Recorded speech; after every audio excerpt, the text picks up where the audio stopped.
Hello everyone, हम class 6 इतिहास की एनसीईआरटी को स्टडी कर रहे हैं। ये जो बुक है क्लास 6 इतिहास की, वो हमें प्राचीन इतिहास की जानकारी देती है। इस बुक का जो चैप्टर नंबर 1 है वो हमें स्रोतों की जानकारी देता है, जिससे हमें हमारे इतिहास के बारे में पता चलता है। इस बुक का जो चैप्टर नंबर 2 और चैप्टर नंबर 3 जो है वो इतिहास के शुरुआती समय पाषाण काल की जानकारी देता है। अगर हम इतिहास की टाइमलाइन को समझने की कोशिश करें तो अभी 2022 चल रहा है। ये जो जीरो है वो जीसस क्राइस्ट के जन्म को शो करता है। जीसस क्राइस्ट के जन्म से पहले का जो समय है, ये सारी बातें हमने चैप्टर नंबर 1 में पढ़ रखी हैं। तो जीसस क्राइस्ट के जन्म से पहले का जो समय है उसको बोलते हैं ईसा पूर्व। आप सभी को पता है कि इतिहास का शुरुआती समय, जिसको पाषाण काल के नाम से जानते हैं, क्योंकि उस समय के जो लोग हैं वो पत्थर का बहुत ज़्यादा यूज़ किया करते थे। पाषाण काल को भी 3 भागों में डिवाइड कर रखा है: पुरापाषाण काल, मध्य पाषाण काल और नवपाषाण काल। नवपाषाण काल में हमने स्टडी किया कि नवपाषाण काल आते आते जो लोग हैं वो कृषि करने लग जाते हैं, पशुपालन कार्यों में व्यस्त हो जाते हैं। मतलब एक तरीके से वो लोग स्थायी जीवन की ओर बढ़ने लग जाते हैं। और जब लोग स्थायी जीवन की तरफ बढ़ते हैं, एक जगह गाँव में स्थायी रूप से रहने लग जाते हैं, तो धीरे धीरे उन लोगों का खुद का कल्चर जो है वो डेवलप होने लग जाता है। और इसी तरीके से इंडिया के हर एरिया में छोटे छोटे कल्चर जो है डेवलप हुए, और फिर इन कल्चर का फॉर्मेशन के रूप में ही सभ्यता के रूप में फिर डेवलपमेंट देखने को मिलता है। तो पाषाण काल जैसे ही एंड होता है, पूरा पाषाण काल, मध्य पाषाण काल और नव पाषाण काल की जैसे ही एंडिंग होती है, उसके कुछ समय के बाद में सभ्यता जो है वो इंडिया में विकसित, भारतीय उपमहाद्वीप में विकसित होने लग जाती है। और ये जो सभ्यता है इसको बोलते हैं इंडस वैली सिविलाइजेशन, या फिर बोलते हैं सिंधु घाटी सभ्यता। सिंधु घाटी सभ्यता इसलिए बोलते हैं, यहाँ पर अगर हम मैप में देखें तो सिंधु नदी और उसकी सहायक नदियों के किनारे ये जो सभ्यता है वो डेवलप हुई थी। मतलब जो नगर हैं वो डेवलप हुए थे। तो आपको एक बात समझ में आई कि पहले हमारे भारत में गांव डेवलप हुए और फिर जो है वो शहरी सभ्यता डेवलप हुई थी। तो ये सिंधु नदी और ये है उसकी सहायक नदियां, इनके किनारे ये सभ्यता डेवलप हुई, इसलिए इसको बोलते हैं सिंधु घाटी सभ्यता। अब इस चैप्टर में सिंधु घाटी सभ्यता का कैसे विकास हुआ, कौन कौन से नगर यहाँ पर मिले, किस तरीके से वो नगर बसे हुए थे और किस तरीके से फिर सिंधु घाटी सभ्यता का अंत पतन हुआ, इन सभी के बारे में हम स्टडी करेंगे। सबसे पहले शुरुआत करते हैं कि सिंधु घाटी सभ्यता के बारे में हमें जानकारी कैसे मिली। आप सभी को पता है कि हमारे भारत के ऊपर ब्रिटिश काल के समय में अंग्रेजों का रूल था। तो जो अंग्रेज है वो टाइम के साथ में हमारे भारत में जो रेलगाड़ी है उसका धीरे धीरे डेवलपमेंट, उसकी जो भी पटरियां हैं उसको एस्टेब्लिश कर रहे थे। तो इसी तरीके से लगभग 150 साल पहले पंजाब वाले क्षेत्र में पहली बार रेलवे लाइनें बिछाई जा रही थी। जब रेलवे लाइन वो बिछा रहे थे तो उनको अचानक से जो इंजीनियर थे उनको हड़प्पा जो स्थान है वो मिलता है।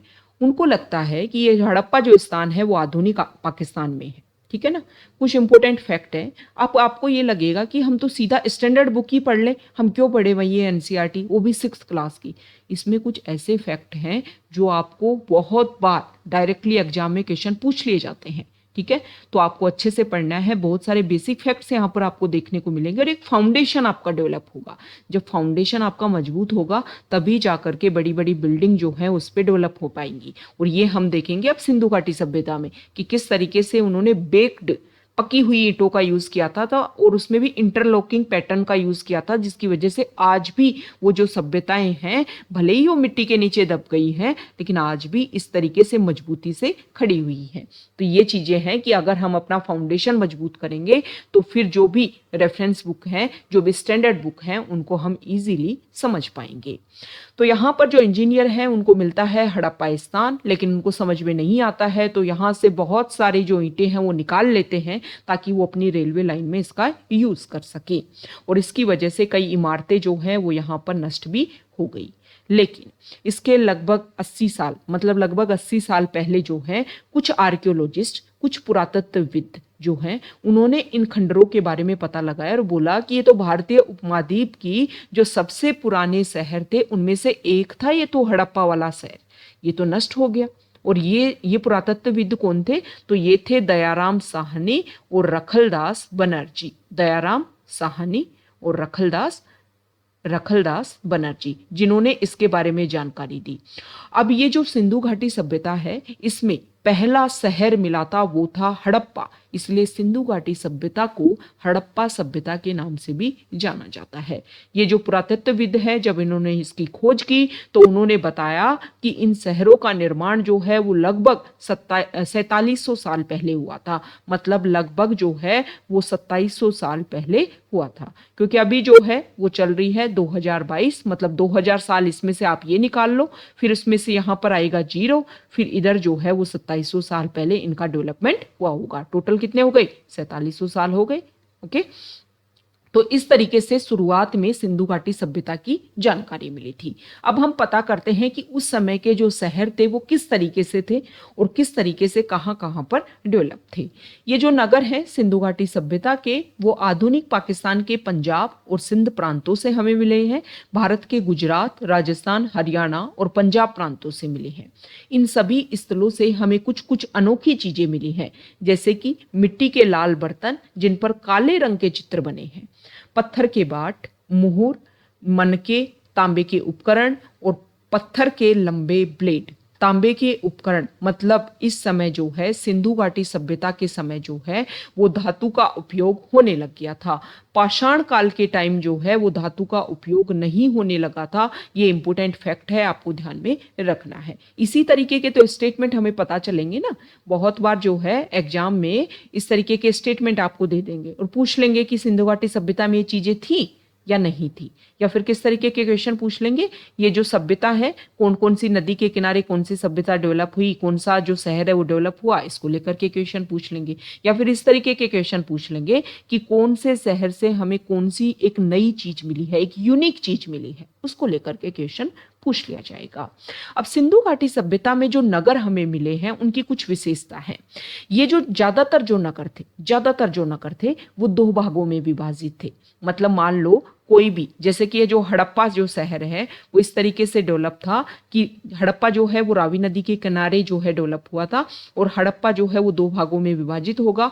इसका जो पूर्वी भाग जो होता था वो शहर का नीचा होता था, नीचा और बड़ा, और जो पश्चिमी भाग होता था वो छोटा होता था लेकिन ऊंचा होता था। तो ऐसा बोलते हैं कि ये जो पश्चिमी भाग है इसको नगर दुर्ग के नाम से जानते हैं, इंग्लिश में इसको सिटाडेल के नाम से जानते हैं, और जो पूर्वी भाग है इसको निचला नगर के नाम से जानते हैं। लेकिन दोनों ही जो पार्ट थे सिटी के वो पक्की ईंटों की 4 दीवारों से घिरे होते थे, और ये ईंटें इतनी अच्छी थी कि आज भी हजारों साल बाद में भी इनकी जो दीवारें हैं वो खड़ी हुई हैं।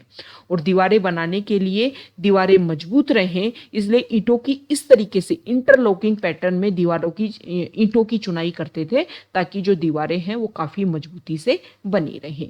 अब कुछ जो नगर है वहां पर नगर दुर्ग कौन सा पार्ट था? किसी भी शहर का पश्चिमी वाला भाग जो छोटा था लेकिन ऊंचा था।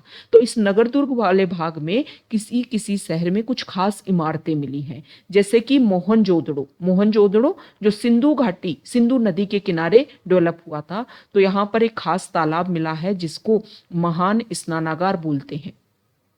यहाँ पर इस तरीके का मिला है, यहाँ देखिए इमेज में आप देखोगे तो यहाँ पर मोहनजोदड़ो में एक ग्रेट बाथ मिला है, महान स्नानागार। यहाँ पर दोनों तरफ से सीढ़ियाँ मिली है, इधर से और इधर से सीढ़ियाँ मिली है। इसके आसपास जो है यहाँ पर एक कमरे बने हुए मिले हैं जिनका लोग जो है हो सकता है कपड़े बदलने के लिए इनका यूज करते हो। ऐसा बोलते हैं कि ये जो बड़ा जो महान स्नानागार मिला है तो किसी विशेष पर्व पर या किसी विशेष आयोजन के समय जो लोग हैं वो यहाँ आकर के एक पवित्र जो स्नान होता है उसको यहाँ पर करते होंगे। अब यहाँ पर क्या किया गया है, इसको पक्का ये जो इसकी फर्श है उसको ईंटों से और फिर इसकी जो चिनाई की गई है ईंटों से कवर किया गया है, फिर उसके ऊपर जो है उसको प्लास्टर से कवर किया गया है, और उसके भी ऊपर जो है वो यहाँ पर चारकोल जो है उसको बिछाया गया है ताकि जो पानी है वो लीक ना हो। यहाँ पर पानी की अवेलेबिलिटी, जब स्नान किया जाता होगा तो यहाँ पर कुआं है, कुएं से पानी यहाँ पर डाला जाता था और उसके बाद में यहाँ पर नाली की व्यवस्था थी, फिर इसको खाली कर दिया जाता था। तो ये सभ्यता, ये जो विशेष जो चीज है वो हमें मिली है मोहनजोदड़ो से। सेम इसी तरीके से अगर हम बात करें तो कालीबंगा और लोथल से हमें अग्निकुंड मिले हैं। मतलब ऐसा लगता था कि उस समय यज्ञ किए जाते होंगे। हड़प्पा, मोहनजोदड़ो और लोथल कहाँ है? गुजरात में। तो यहाँ पर ये जो है इनसे बड़े बड़े भंडार गृह मिले हैं। मतलब ऐसा लगता होगा कि किसी चीजों को स्टोर करने के लिए इन भंडार गृहों का यूज किया जाता होगा। अब उस समय के जो नगर थे सिंधु घाटी सभ्यता के, उन नगरों में भवन, नाले और सड़कें कैसी हुआ करती थी। तो घर जो है अगर हम बात करें 1 या 2 मंजिले हुआ करते थे। घर के आंगन के चारों तरफ कमरे बनाए जाते थे। अधिकांश घरों में एक अलग स्नानागार होता था। कुछ घरों में कुएं भी होते थे। नगरों के जो नाले हैं वो ढके हुए नाले थे। इन्हें सावधानी से सीधी लाइन में बनाया गया था। नाली में एक हल्की सी ढलान होती थी ताकि पानी आसानी से बह सके। ये चीजें देख करके आपको लग रहा होगा कि उस टाइम के जो लोग थे ना, उनका माइंड कितना एक्टिव होगा। अभी हमारे प्रेजेंट टाइम में जो काम एक तरीके से हम आर्किटेक्ट के थ्रू करवाते हैं, वो काम आप सोचो कि उन लोगों ने किस तरीके से अपने आप को एस्टेब्लिश किया होगा। मतलब माइंड जो है उस टाइम के लोगों का कितना एक्टिव रहा होगा। इसके बाद में घरों की नालियों को सड़कों की नालियों से जोड़ दिया जाता था और बाद में बड़े नालों में इनको मिला दिया जाता था। नाले ढके हुए होते थे लेकिन जगह जगह मेन होल बनाए जाते थे ताकि टाइम टू टाइम जो है वो इनकी सफाई की जा सके। अभी प्रेजेंट टाइम में जो हमारी नालियां है ना, उस तरीके से उस टाइम बनाई गई थी। घर, नाले और सड़कों का निर्माण, मतलब ऐसा लगता है कि कोई भी जो शहर है वो इस तरीके से बसाया गया था कि एक साथ, मतलब उसमें घर, नालियां और सड़कें एक साथ बनाई गई थी। तभी जाकर के उनको एक साथ डेवलप किया जा सका। इस तरीके से वो जुड़ी हुई है। तो लगता है कि एक साथ ही पूरा शहर जो है वो बसाया गया होगा। अब उस समय नगरीय जीवन कैसा था? तो हड़प्पा के टाइम में, हड़प्पा के जो नगर है, मतलब सिंधु घाटी सभ्यता के जो नगर है, इसके बारे में अगर हम बात करें तो नगरीय जो शहर था, शहर में जो लोग हैं वो इस तरीके के लोग रहते होंगे जो नगर की खास इमारतें बनाने का काम करते होंगे।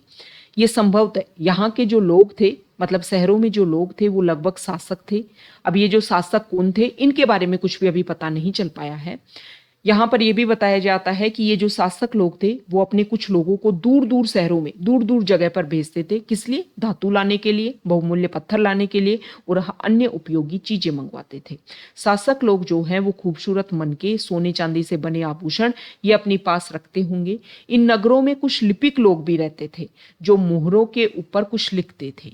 किसी और चीज के ऊपर भी लिखते होंगे लेकिन वो चीजें बच नहीं पाई होंगी। मतलब कुछ लोग होते थे जो इनकी जो भी भाषा, जो लिपि थी, उससे उसमें कुछ लिखते थे मोहरों के ऊपर। मोहर क्या होती थी कि मान लो कोई सामान जो है एक जगह से दूसरी जगह भेजना है तो सामान को कवर करके फिर इस तरीके से कुछ मोहर इन्होंने बना रखी होगी। फिर गीली मिट्टी सामान की पैकिंग के ऊपर लगाई जाती है और उसके ऊपर मोहर लगाई जाती। फिर उसको सुखा करके एक जगह से दूसरी जगह भेजा जाता, जिससे लगता था कि उस सामान के साथ कोई भी छेड़खानी नहीं हुई है। ओके, तो इन मोहरों के ऊपर कुछ लगते थे, उस राज्य के बारे में, उस राजा का नाम, ऐसा कुछ लिखा जाता होगा। अब जो भी इनकी लिपि है उसको अभी तक पढ़ा नहीं जा सका है। अगर एक बार उसको पढ़ लिया गया तो बहुत सारी चीजें जो हैं इनके बारे में पता चल जाएगी। नगरों में शिल्पकार लोग भी रहा करते होंगे। ये जो शिल्पकार लोग हैं वो अलग अलग चीजें बनाते होंगे। ठीक है, अब हो सकता है कि इसमें सिर्फ पुरुष ही ये शिल्पकारी का काम करते हों या फिर स्त्री जो है वो भी इसमें साथ देती हो। खिलौने भी बनाए जाते थे मिट्टी से और ये जो खिलौने हैं वो हमें मिले भी हैं। यहाँ पर बताया गया है ये जो है, ये जो मोहर है और ये लिपि है उनकी, जिसके बारे में कुछ नहीं पता चल पाया है। ये जो है वो मिट्टी से बने हुए, टेराकोटा से बने हुए पक्की मिट्टी के खिलौने हैं। यहाँ पर एक कुएं जो है उसके बारे में बता रखा है। ठीक है, नेक्स्ट यहाँ पर बता रखा है कि जो नगर है उसमें जो शिल्प लोग हैं वो क्या क्या करते थे। तो जो शिल्पकार जो लोग थे वो नगरीय शहरों में रह करके वहां पर पत्थर, शंख, तांबा, कांसा, सोना और चांदी आदि धातुओं से कुछ चीजें बनाते रहते थे। मतलब हथियार बनाते होंगे, औजार बनाते होंगे, गहने बनाते होंगे और बर्तन बनाते होंगे। सोने और चांदी से गहने और बर्तन बनाए जाते थे। इसके अलावा और भी बहुत सारी आकर्षक वस्तुएं हमें मिली हैं, मनके, बांट और फलक। मतलब ये पता चलता है कि यहाँ पर सिंधु घाटी सभ्यता के समय में जो शहरी लोग थे वहां पर इस तरीके के जो शिल्पकार थे जो ये सारा काम करते होंगे। ये मनके हैं, इसमें पत्थर से जो मनके हैं इस तरीके से बनाए जाते थे। इसके बीच में छेद किया जाता था ताकि धागा डाल करके उसको गले में फिर पहना जा सके, शरीर के किसी भी हिस्से में पहना जा सके। हड़प्पा सभ्यता के जो लोग हैं वो पत्थर की मोहरें बनाते थे। ये जो मोहरें हैं वो आयताकार होती थी। ज्यादातर इन पर जानवरों के चित्र मिलते थे। ठीक है। हड़प्पा सभ्यता के लोग काले रंग से डिजाइन किए हुए खूबसूरत लाल मिट्टी के बर्तन बनाते थे। ये इंपॉर्टेंट फैक्ट हो गया। हड़प्पा सभ्यता में काले रंग की तो डिजाइन होती थी, लेकिन जो बेस होता था बर्तन का वो लाल मिट्टी का बना होता था।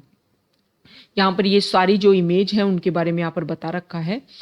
देखो, जब हमने नवपाषाण काल पढ़ा था तब हमने देखा था कि मेहरगढ़ में कपास के जो खेती होती थी और कपास की खेती से देखा जाने लगा कि हो सकता है कि उस टाइम जो कपड़े हैं वो भी बनाने लग गए हों।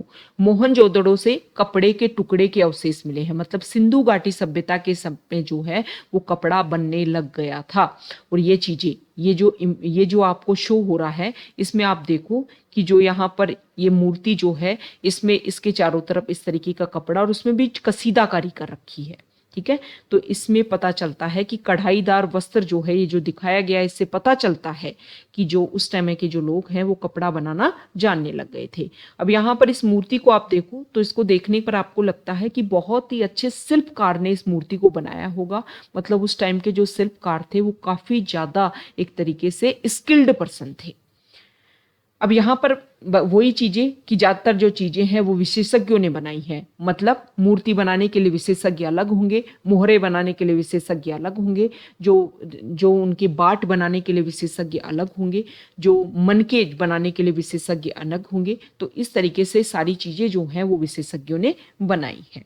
ओके, अब ये हर व्यक्ति जो है वो विशेषज्ञ नहीं हो सकता। अब ऐसा भी नहीं है, ये भी पता नहीं चल पाया है क्या कि पुरुष लोग ही विशेषज्ञ थे या स्त्री लोग भी जो है, स्त्री जो थी वो भी इस काम में दक्ष थे। तो ऐसा हो सकता है कि कुछ महिलाएं और कुछ पुरुष मिलकर जो है इन कामों को करते होंगे। ये फेयंस है, इसके थ्रू जो है इन फेयंस से मनके, चूड़िया, बाले और छोटे बर्तन बनाए जाते थे। अब बात की गई है कि कच्चे माल की खोज, मतलब कच्चा माल। अब हमने बात कर ली कि विशेषज्ञ जो है सामान बनाते थे, लेकिन उस सामान बनाने के लिए कच्चा माल कहाँ से आता था? तो कच्चा माल कुछ जो चीजें हैं वो तो सिंधु घाटी सभ्यता के जो नगर है वहां पर डेवलप हुए होंगे, क्योंकि इस समय नगर तो थे ही सिंधु घाटी सभ्यता में, गांव भी थे। गांव में जो लोग थे वो क्या करते थे? किसानी और पशुपालन करते थे। और किसानी के थ्रू जो है वो कृषि, बहुत सारी अलग अलग जो खेती के थ्रू जो है खाद्यान्न प्रोड्यूस करते थे, और पशुपालन से जो जानवरों से जो भी चीजें मिलती हैं उनको प्रोड्यूस करते थे। और जो शहरों में जो लोग हैं उनको ये सारी चीजें जो हैं वो उपलब्ध करवाते होंगे। लकड़ी, धातु के अयस्क, ये भी प्राकृतिक रूप से उपलब्ध कच्चे माल हैं, इनसे भी चीजें बनाई जाती हैं। ठीक है, तो हड़प्पा में कुछ चीजें जो हैं वो अलग अलग जगह से लाई जाती थी। जैसे कि हड़प्पा के जो लोग हैं वो तांबे का आयात करते थे आज के राजस्थान से, और पश्चिमी एशियाई देश ओमान से भी करते थे तांबे का आयात। कांसा बनाने के लिए तांबे में जो धातु टिन मिलाई जाती है उसका आयात ईरान और अफगानिस्तान से किया जाता था। सोने का आयात आधुनिक कर्नाटका से, और बहुमूल्य पत्थर का आयात गुजरात, ईरान और अफगानिस्तान से।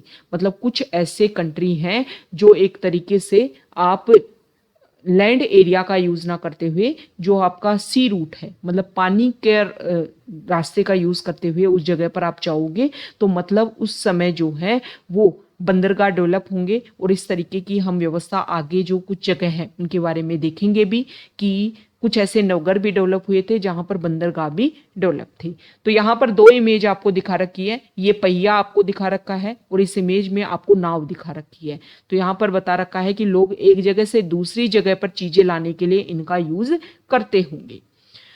नगरों में रहने वाले जो लोग हैं उनको भोजन कहाँ से मिलता था? तो उस समय जो लोग गांव में रहते थे वो भोजन उगाते थे। भोजन में क्या क्या, मतलब जो दाने हैं या अनाज जो है उसमें गेहूं, जौ, दाल, मटर, धान, तिल और सरसों उगाते थे। जमीन की जुताई के लिए हल का प्रयोग किया जाता था सिंधु घाटी सभ्यता में। हालांकि जिस हल का प्रयोग खेती के लिए किया जाता होगा वो नहीं बच पाए, लेकिन खिलौने के रूप में यहाँ पर हल मिला है। कुछ जगह पर बारिश कम होती थी तो वहां पर सिंचाई के लिए भी लोगों ने कोशिश की, पानी का संचय किया जाता होगा और उसका फिर सिंचाई के लिए वो लोग जो है यूज करते होंगे। हड़प्पा के जो लोग हैं वो गाय, भैंस, भेड़ और बकरी को पालते थे। बस्तियों के आसपास तालाब और चारागाह होते थे। सूखे महीनों में, मतलब जब बारिश नहीं हो रही है तो मवेशियों के झुंडों को, मतलब अपने जानवरों को चराने के लिए वो दूर दूर जगह पर भी चले जाया करते थे। अब यहाँ पर दो जो नगर हैं सिंधु घाटी सभ्यता के, उनके एग्जाम्पल दे रखे हैं। जैसे पहले बता रखा है धोलावीरा के बारे में कि जैसे अभी हमने देखा कि सिंधु घाटी सभ्यता के ज्यादातर जो नगर थे वो दो भागों में बटे हुए थे। ठीक है, पूर्वी भाग और पश्चिम भाग। पूर्वी भाग जो था जिसको निचला नगर बोलते थे, और पश्चिम भाग को जो है नगर दुर्ग बोलते थे। लेकिन धोलरवीरा एक ऐसा नगर था सिंधु घाटी सभ्यता के समय में जो है कच्छ के इलाके में, मतलब गुजरात में तो ये डेवलप हुआ था।